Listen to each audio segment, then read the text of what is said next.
Starlink dulu, Starlink. Elon Musk. Saya boleh jujur ya di ruangan ini. Saya tidak menghandle langsung ini Starlink. Oke, saya jujur ini. Starlink ini investasinya menurut data OSS, Pak Dedi, supaya jangan ada dusta antara kita. Starlink itu investasinya 30 miliar. Tenaga kerjanya 3 orang yang terdaftar. Selain dari data yang kami punya, saya nggak bisa memberikan penjelasan tambahan. Karena saya takut memberikan penjelasan tambahan yang pada akhirnya kemudian melahirkan multi interpretasi. Tetapi karena ini adalah investasi juga merupakan bagian tanggung jawab kami untuk menjelaskan kepada Bapak Ibu yang mulia pada hari ini. Jokowi benar-benar dipermalukan lewat pengakuan Bahlil soal investasi asing di IKN. Ditulis oleh XRD. Kalau ditanya kenapa belum ada investasi asing, desain kita itu adalah klaster pertama ini selesai, yang disebut dengan jalan utama ya, lingkaran 1. Sudah selesai, baru masuk investasi asingnya itu di lingkaran kedua, tahap kedua. Nah sekarang mereka belum bisa lakukan, kenapa? Karena infrastruktur untuk masuk di klaster pertama ini belum selesai 100%. Dan sekarang masih kita lakukan percepatan. Jadi kalau ditanya apakah investasi di IKN itu ada atau tidak, ada semuanya dari PMDN untuk sementara. Aslinya kapan?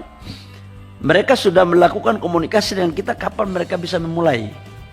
Tapi kita katakan bahwa setelah tanggal 17 Agustus baru kita lihat, karena infrastruktur mereka di klaster kedua itu baru bisa clearkan, baru bisa clear. Belakangan ini, Menteri Investasi Bahlil secara tidak langsung membuat Jokowi jadi terlihat memalukan. Yang pertama, Bahlil bilang investasi Starlink punya Elon Musk cuma 30 miliar rupiah. Dan yang lebih mengagetkan, tenaga kerjanya cuma 3 orang. 3 orang, bukan 3.000 orang. Kalau cuma 3 orang, ini mah kayak buka toko kelontong. Yang kedua, ini soal IKN. Bahlil mengatakan sampai saat ini belum ada investor asing yang masuk ke IKN. Selama ini masih pakai APBN dan dana dari investor dalam negeri. Alasan Bahlil adalah karena pembangunan IKN masih dalam tahap pertama. Pembangunan infrastruktur tahap pertama sedang dipercepat supaya investor asing bisa masuk di tahap kedua. Bahlil bilang sejauh ini investor asing sudah melakukan komunikasi. Tapi pihaknya baru bisa memastikan investor asing masuk ke IKN setelah 17 Agustus 2024. Kemudian, Mahfud MD membuat satu komentar yang agak menyindir di Twitter. Dia tulis begini, "Oh, sampai saat ini belum ada ya? Cari terus Mas Bahlil. Setelah 17 Agustus itu perlu jelas deadline-nya. Bisa 6 bulan lagi, bisa 2 tahun lagi, bahkan entah sampai kapan." Saya teringat dengan ucapan Jokowi yang kaget dengan banyaknya investor IKN yang antri. Jokowi klaim investasi di IKN oversubscribe atau kelebihan kapasitas. Jokowi terkejut. Lagi-lagi dia terkejut.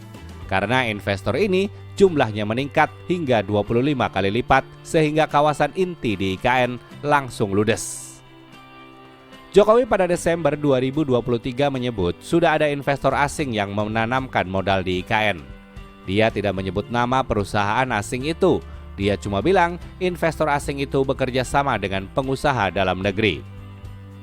Begitu tersiar kabar bahwa tidak ada investor asing yang masuk IKN hingga saat ini, kalian pasti bingung. Kok bisa Jokowi ngomong investor oversubscribe? Data dari mana yang dia ambil?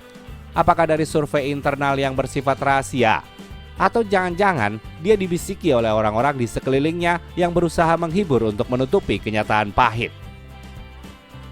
Sebelumnya, Bahlil juga mengklaim investasi swasta sudah terrealisasi di IKN. Contohnya Konsorsium Nusantara yang berkomitmen menggelontorkan dana sekitar 20 hingga 25 triliun rupiah.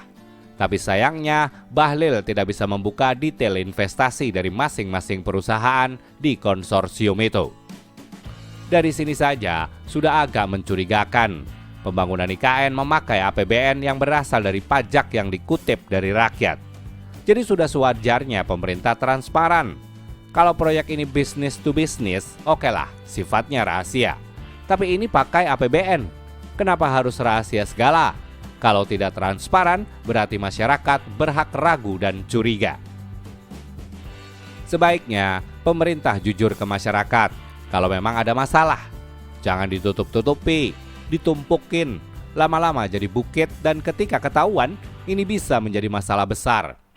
Kalau memang tidak ada investor asing yang masuk ke IKN, ngaku saja dari awal. Jangan bikin statement sensasional yang lebay, seolah investor kebelet masuk IKN, kayak orang-orang mau masuk Disneyland. Ini namanya gali kebohongan untuk menutupi kebohongan yang lain. Mau sampai kapan seperti ini? Justru ini bikin rakyat makin tidak percaya pada pemerintah. Dari awal saja sudah nggak jujur. Ke depan gimana rakyat mau percaya? Bagaimana? Menurut Anda?